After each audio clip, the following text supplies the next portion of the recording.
Comet.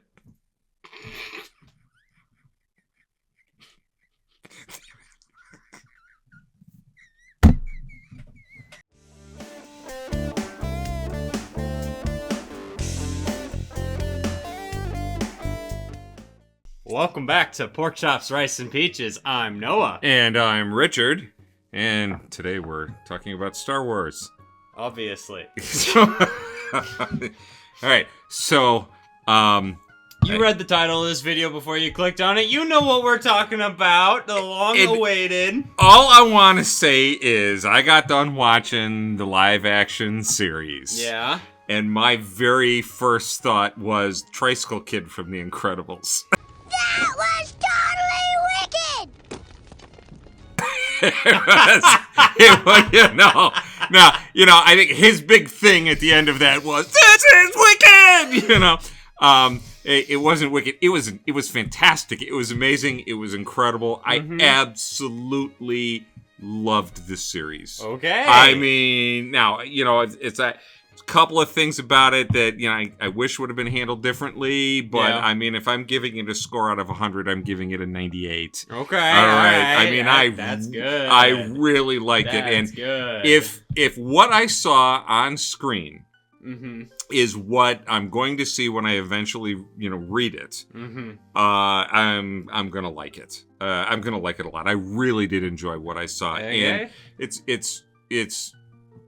it hits all the right notes for me. You know that I like fresh faces. Yeah. Actors that I'm not familiar with, right? Yeah. I want to call the guy Garp. It is Garp, his name. Garp. Right. His grandfather? Yeah. Okay.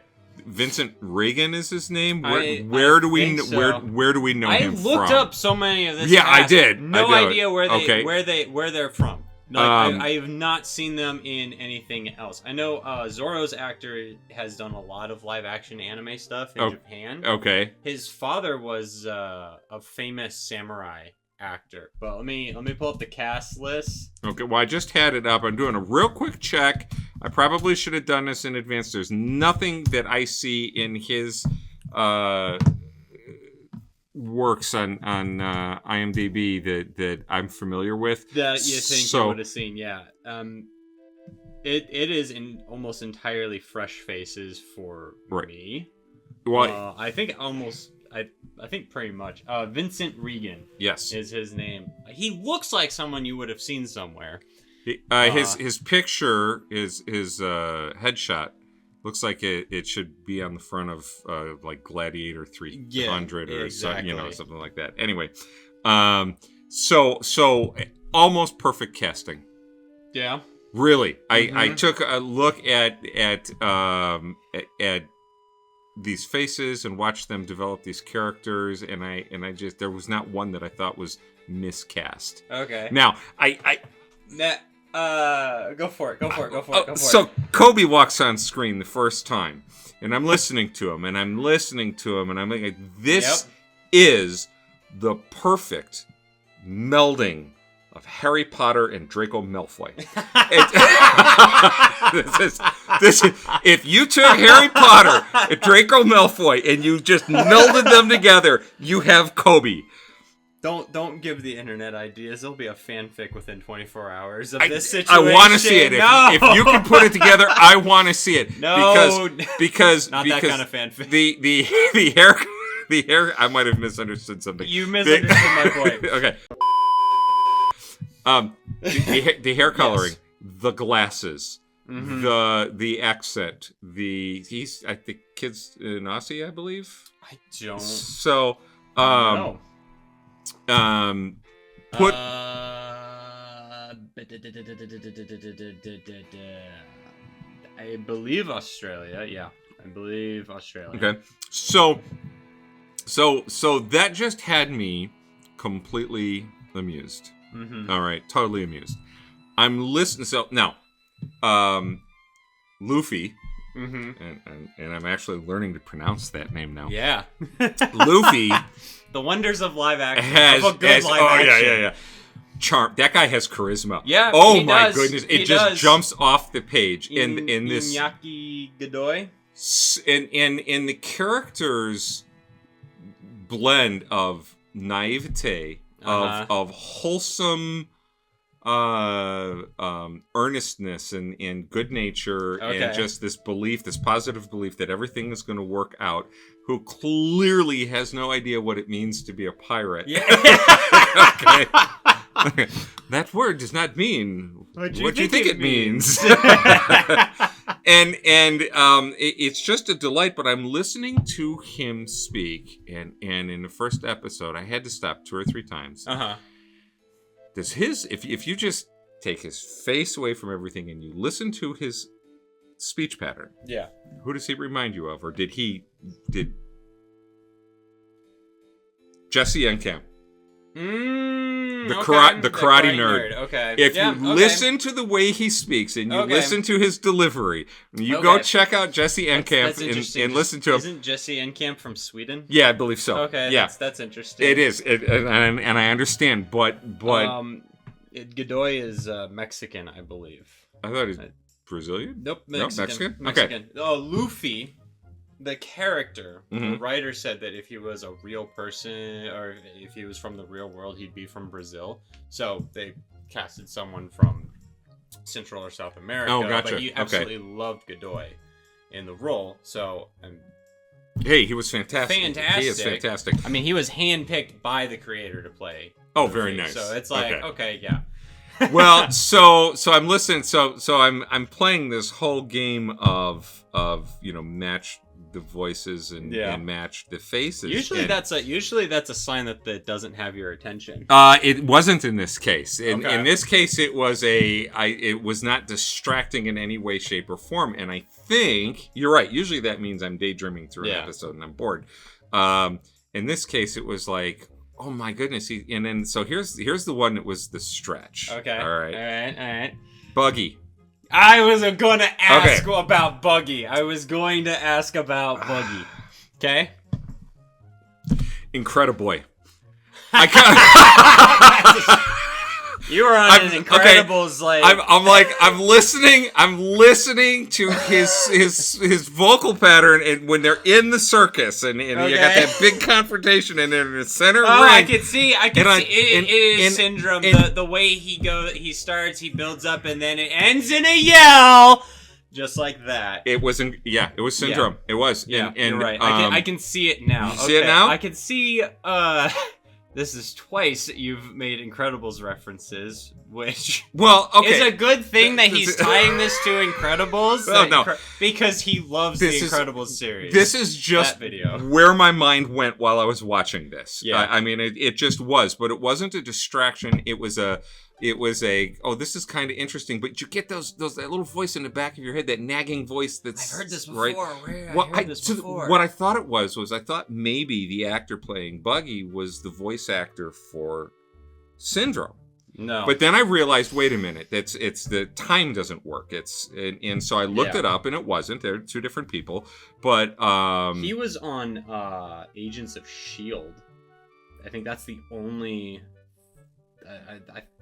The only thing you've seen him in? The only thing that I've seen him in besides this. Okay.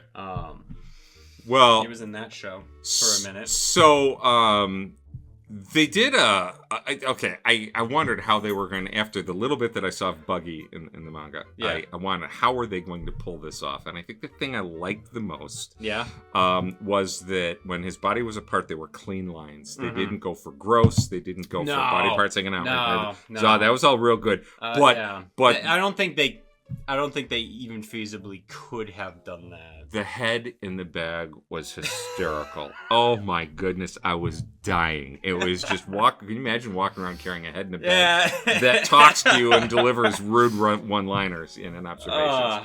Buggy was hands down one of the best parts of the entire... he was probably one of the best casting decisions that they could have made. Yes. Just he played it. He was. I heard in the background, the behind the scenes stuff is that when he auditioned in full clown makeup. Oh, nice. Like he knew exactly what he was auditioning for. Okay. He was prepared. So his audition video was him in like basically Buggy cosplay. Okay. Auditioning for it, which is just awesome. Absolutely fantastic. It was a tremendous amount of fun and to watch him. Now there were two things. I said I gave it a 98. All right, which is folks, that's a high score from me. That is very a really high score. I don't think anyone's going to complain because I think there's some diehards who probably gave this less than 90. Okay, well, so everybody who said, back when we first started covering One Piece, everybody said, we got him, we got him, we got him. You got me, okay? You got me. You did. One Piece fans, this is just a tremendous amount of fun. Now, the backstories weren't quite as heartbreaking as maybe I was led to believe that they would be. They are not. The backstories in the live action do not hit as hard. Okay. As they do in the manga. Can I take this? This is like go for it. I'm sorry, but I just can't do this anymore. They don't hit as hard in the live action as they do in the manga or anime. Because there's just more time spent on them. Instead of it being like 5, 10, 15 minutes of a 40-minute episode, it's almost an entire 20-minute episode. Okay. Or maybe it's stretched out over a few episodes. Okay. I can see that. They give you more time for these things to sink in. There's a few moments that hit better. Okay. When you're in the... So... Plus, they allow for the animation. With animation, you get more exaggerated, or in manga, in cartoon form, drawing form. Sometimes you get more expression. Like, minor change spoilers that you'll run into. Zoro was not... How old was that kid? 13, 14, supposedly? Supposed to look 13 or 14? Oh, yeah. He was not that in the show. Okay. He's like 8 in his backstory. Oh, in the gotcha. Manga, Okay. In the anime, which is unrealistic to have an 8-year-old in a live action. Right.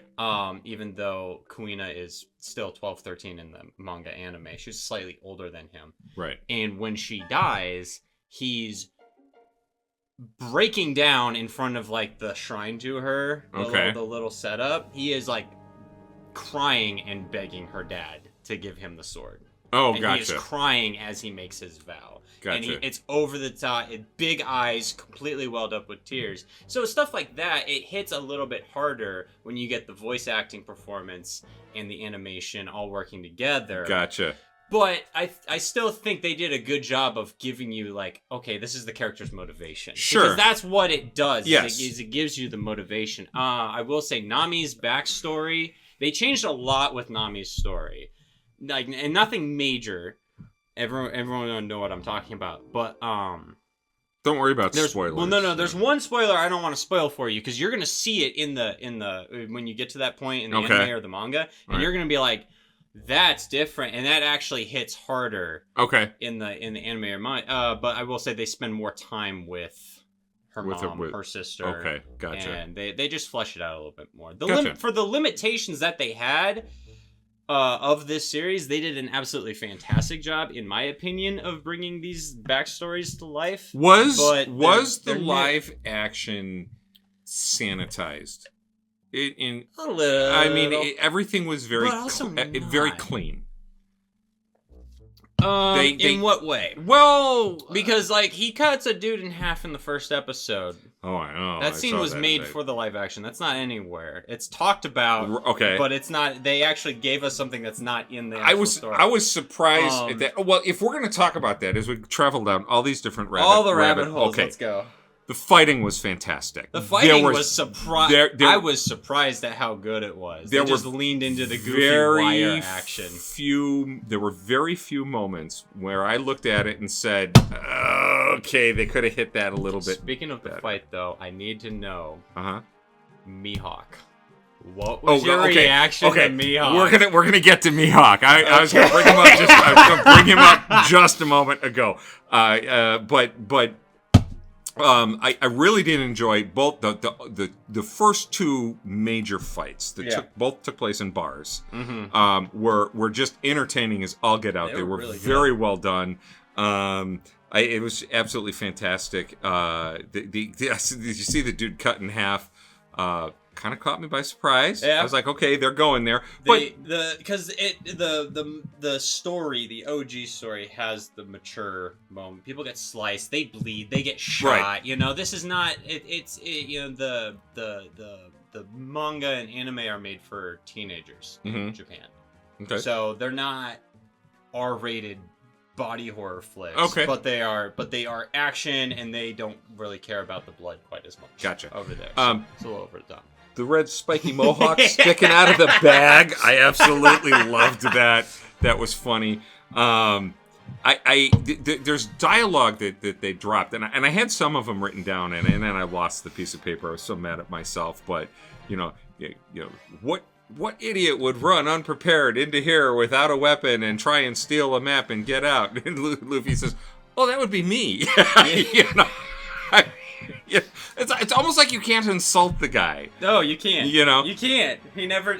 he just doesn't take anything personally. He just kind of rolls it along, unless you hurt one of his friends. Yep. Right. Okay. Yep. So, where they had me, because I don't know the manga and I've never watched the anime. I'm looking at the way Nami is developing, and it. If you had not told me when you introduced me to the world of One Piece that Nami was the ship's navigator, yeah, and I had to stop myself while I'm watching this series and say, okay, wait a minute, she can't be bad and harming this crew because she's going to be the navigator for 1,000 episodes. I had to remind myself of that. You had to remind yourself. I had to fourth wall break that. You had to fourth wall break yourself? Yes. That's a testament to how well this show was put together. Because you forgot that. Well, because I'm looking at the way this is playing out. I always got the feeling, okay, you can't trust her. She's a thief. Yep. You can't trust her. But then I watched you get that whole bit early on, that him with the seashell and the I've got it, which was really cool. That was really cool. I love the rotary dial shell. That is hysterical. How do you like the they're called transponder snails. They're hysterical. It was quirky. It was odd. It was just,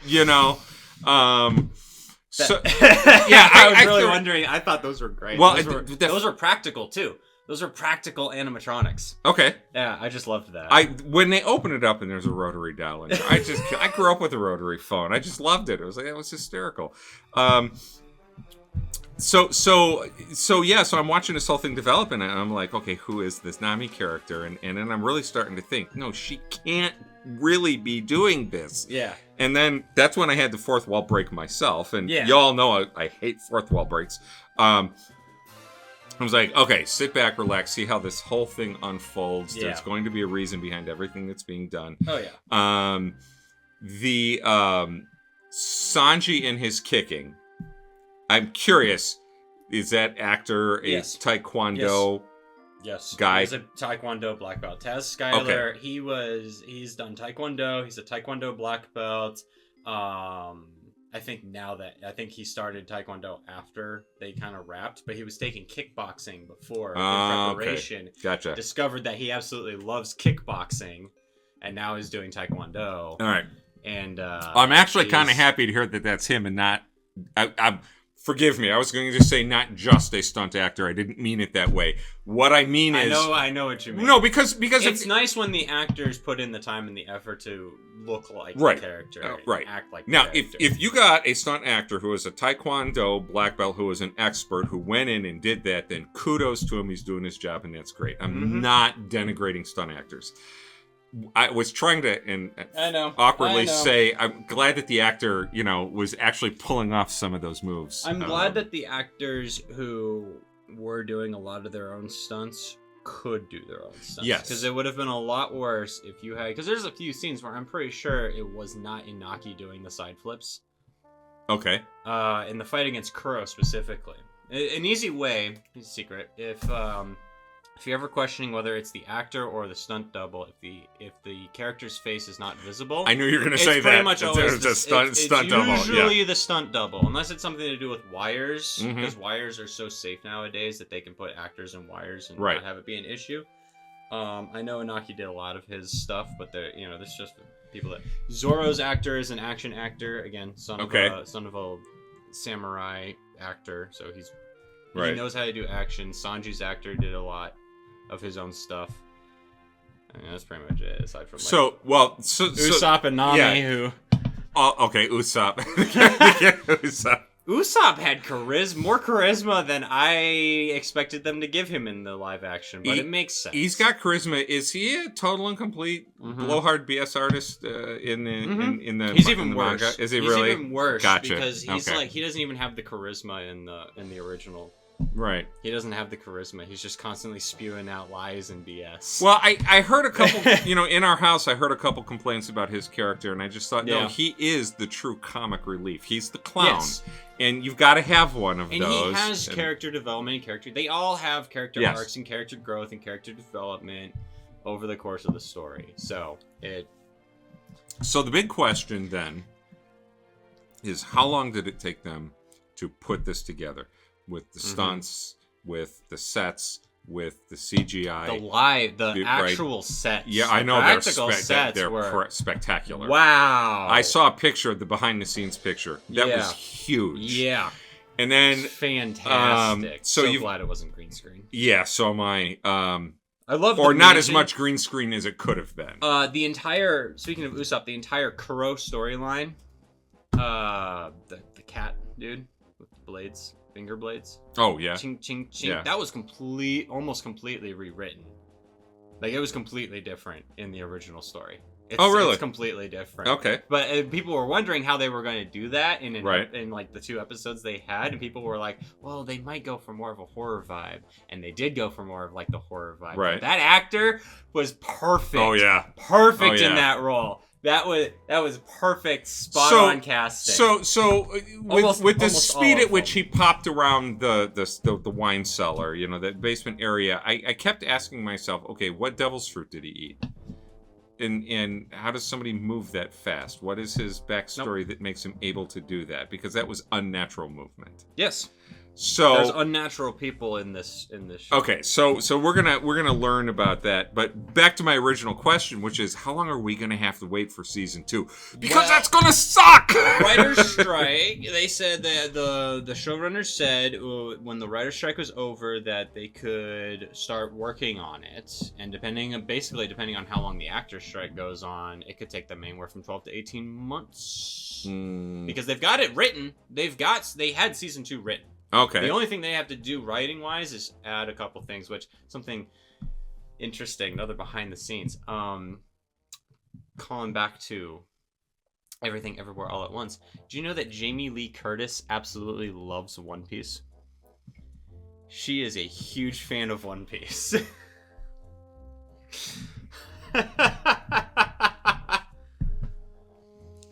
Please don't.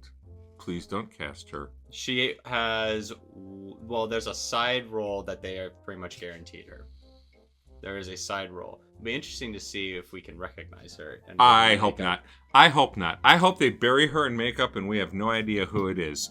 Because these little cameos were great in Batman in the 60s. They're climbing up the wall, the window opens up, Sammy Davis Jr. pops out, talks to Batman, shuts it, they walk up the wall, window opens up, Robert Culp comes out, okay? Look him up. Yeah. And then those are fine. It's a side character that will be there for like 1 or 2 episodes. There's a beautiful thing about Jamie Lee Curtis's role in Everything All at Once. You didn't recognize her I did not recognize her. Yep. I hadn't seen her in so long. I didn't recognize her. Her acting was so good that who she wasn't a distraction from what she was doing. So the question will be, now that I've told you this, in 12 months to a year and a half, will you even remember this? I'm going to do my dead level best to forget. Yeah. Okay, so you asked me about Mihawk. So is Mihawk OG or is Mihawk for the series? OG. Okay. Like the characters almost pretty much all the characters are OG. It's just changes for the. What's his first name? Dracula. That's what I thought. Yeah. Is he a vampire? No. Okay. Because the speed at which he moves, all of the actions that he does, the yellow eyes, you know, and it seems like he's been around forever. Mm-hmm. So it would make sense, right? Except that we did see him in the daylight, and you know. Yeah. But I'm wondering if they were just basing something on that. Yes. The the micro knife coming out of the cross. What a problematic imagery that is. Completely problematic imagery. However, pushing that off to the side, if you know, you know, and if you don't worry about it. The fighting with the micro sword was really funny. It was really entertaining. Mm-hmm. The fact that I don't know if he saw something in Zorro that he wanted to just save and allow to grow, or if he looked at Zorro and said, "You're not worth the effort to kill." I can answer this question because he basically, when Zorro turned around and says scars on the back are a swordsman's shame. Right. He said, that's when Mihawk realized there's something to this kid. Mm-hmm. All right, I'm going to finish you off. If you survive, get better and come find me, because you might have what it takes to beat me someday. Right. It's essentially what he went there. So you have this cut that doesn't look particularly deep. Doesn't look like it's cut through bone. There's one issue with that I'll get to. And they keep saying he's lost a lot of blood, but you really didn't see a lot of blood, you know? And of course you know that he's going to survive it because, again, he's, you know, part of, you know, the long-term thing. So that was one of those things that was like, yeah, okay, this is not the best sequence they could have done. Yeah. But it's not so bad that it's distracting from what is otherwise a really, really good series. Mm-hmm. Okay. And so, you know, there's another, you know, little hint for those of you who think, wow, you know, Dad really does pick these things apart. If it's good, I mean, if it is overall really good and it's holding my attention, something like that is not going to just, it's not going to ruin it for me. There's a minor spoiler. So when you get to the Arlong Park, Nami's section, right, plays out like they hit all the main beats. They hit all the important beats in the live action. It's because of time. Sure, yeah. In the OG, the group spreads out for a while, and initially Zorro goes to Arlong's base. With the injury, he's completely wrapped up. Beats everyone in there, all the fishmen, by himself, sits on Arlong's throne. Arlong shows up, starts beating the crap out of him, sees that he's got bandages on, is like, oh, how bad is this? Rips off the bandages, and you see like this really...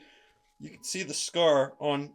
Zorro on my shirt. Okay. That's a permanent scar for the rest of the series. Like, in the anime, they do give you more... And the manga, they give you more of an emphasis that, he like cut halfway through. All right. And Arlong looks at him. He's like, how are you alive? Like, Arlong is scared. Okay. Because he realizes that this man beat all his guys with an injury that severe. It is more emphasized in the original story. So minor spoiler there, because it's one of the coolest Zorro moments in the entire series.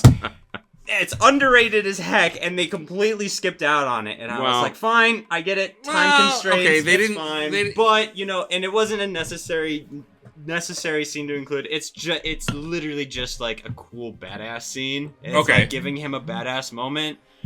I get it. Fine. I would have loved to have seen it, but it's fine. Gotcha.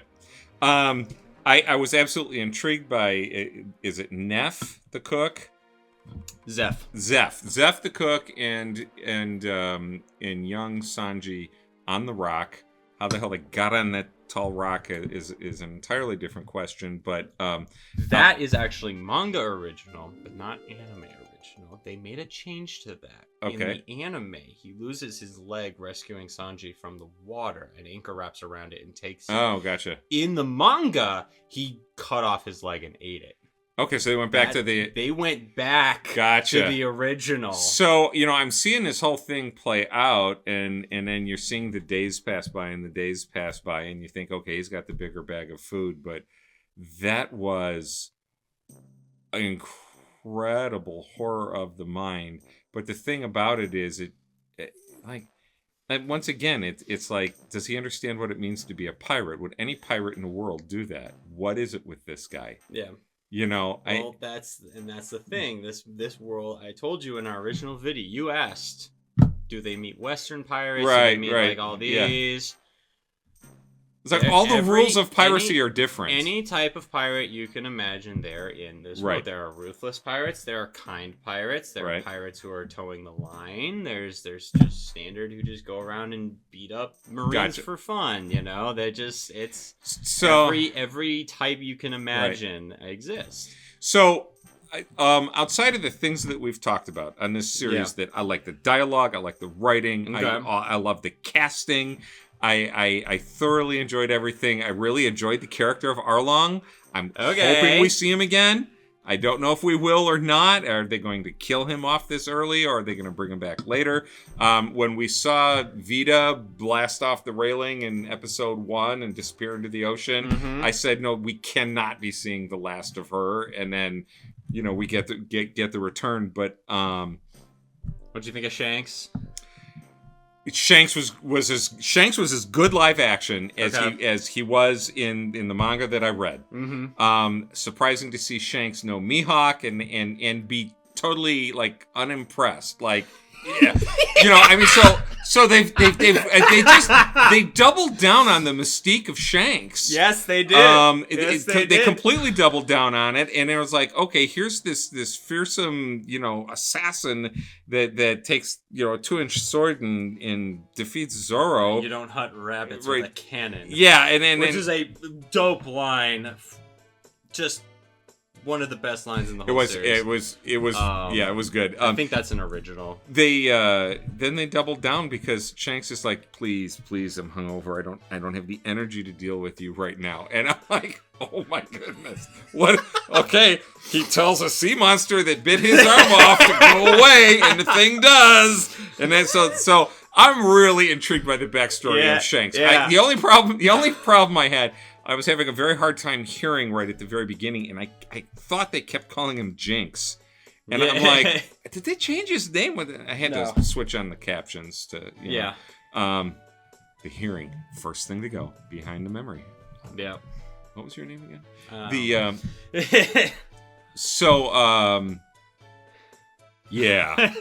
The end of the series was a little too clean of a wrap up for my taste. Okay. There is my big complaint about this first season.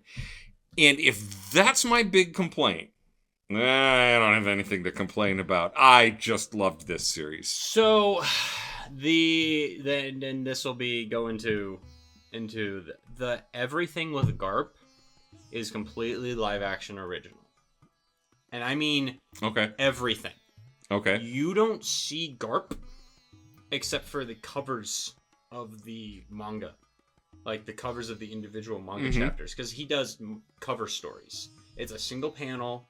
Okay. And it describes what's going on in the panel. Sure. And then over the course of several issues, it tells a whole story.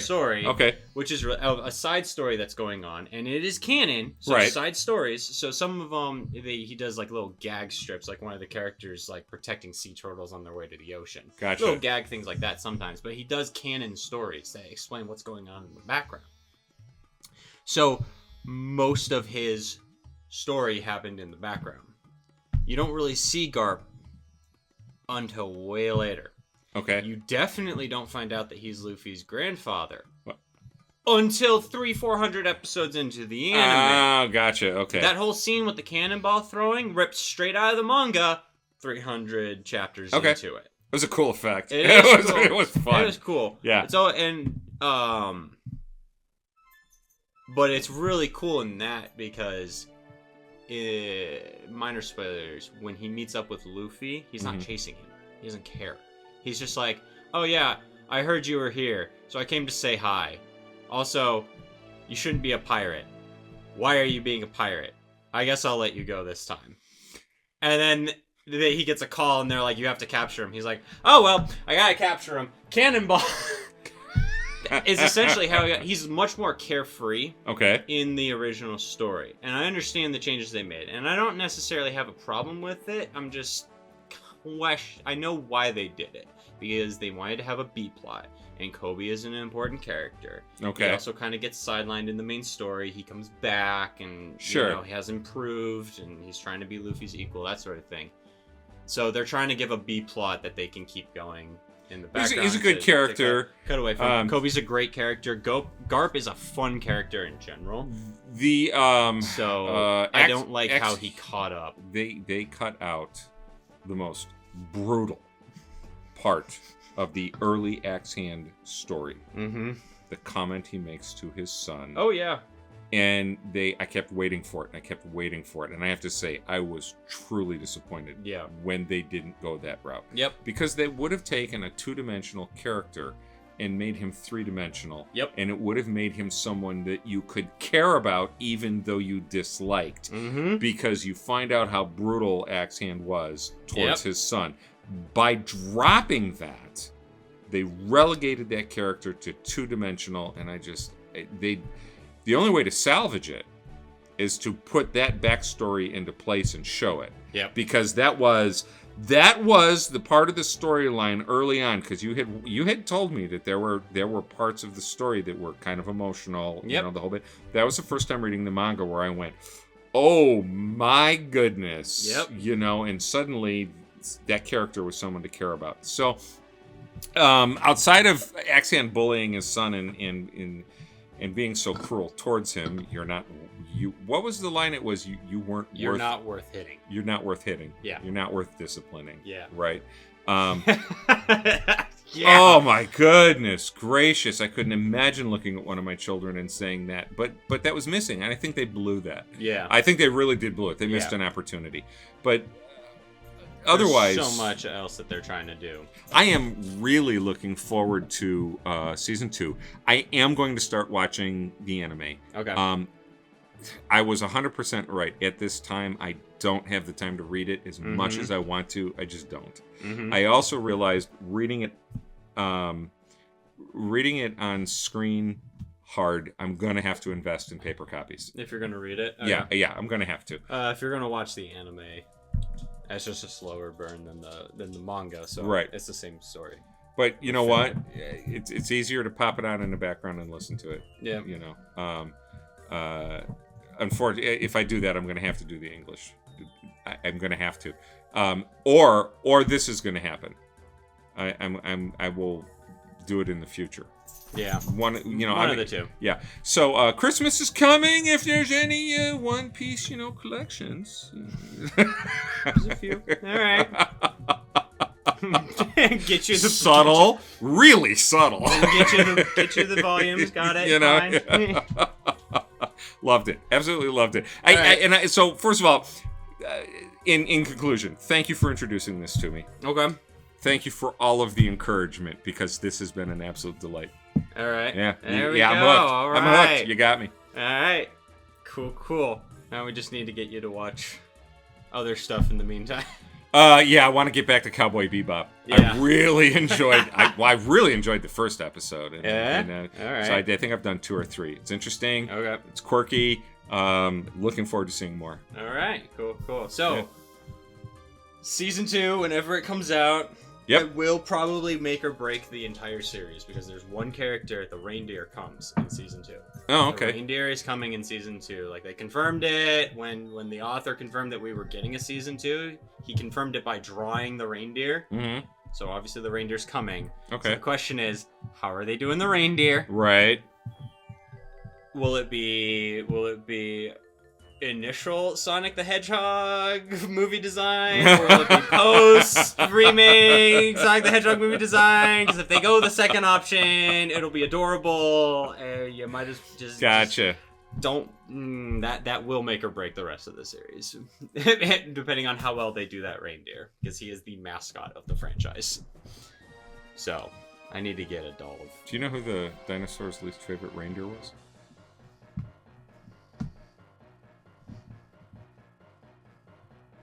No. Comet.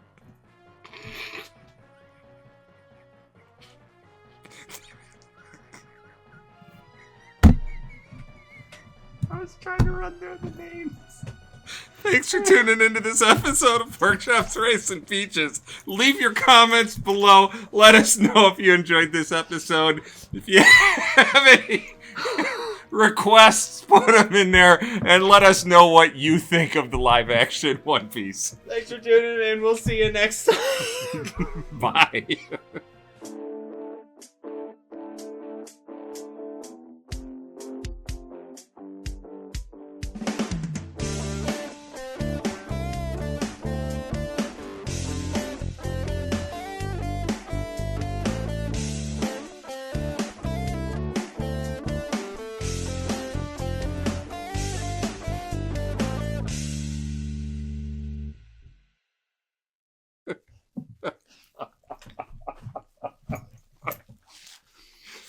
I was trying to run through all the names in my head, and I just instantly blanked on all of them.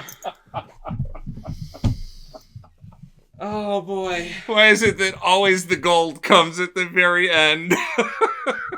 Because there's no more pressure.